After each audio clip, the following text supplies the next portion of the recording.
so guys नेपालमा बसेर विदेश विदेश भनिन्थ्यो आइयो देखियो होइन हेरियो खासै खोइ मलाई त यस्तो केही लागेन विदेश चाहिँ चित्तै बुझ्दैन जति गरे पनि चित्तै बुझ्दैन साला सानो सानो कुराबाट चित्तै बुझ्दैन ठुलै कुरा चाहिन्छ ठुलो कुरा हुँदैन अब के गर्ने गाह्रो छ हौ ठिक छ अब यस्तै रहेछ होइन आइहाल्यो गर्नै पर्छ अर्काको देशमा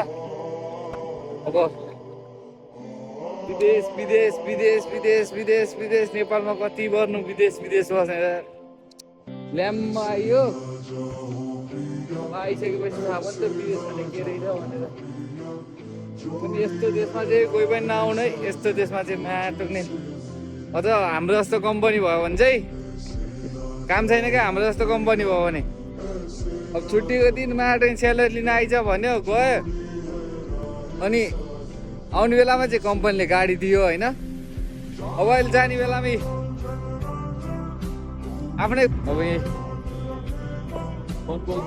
समुद्र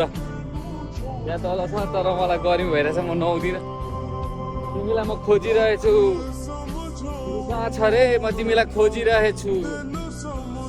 भन्ने खालको पानी छ अनि के गर्ने अनि के गर्छस् मङ्गले आफ्नै ढङ्गले सही छ हौ ठाउँ चाहिँ उता पनि दामी छ यस्तो दामी ठाउँ होला भनेर आएको नेपालबाट है लास्टमा आएर कसम के गर्नु र गाह्रो छ हौ जिन्दगी गाह्रो छ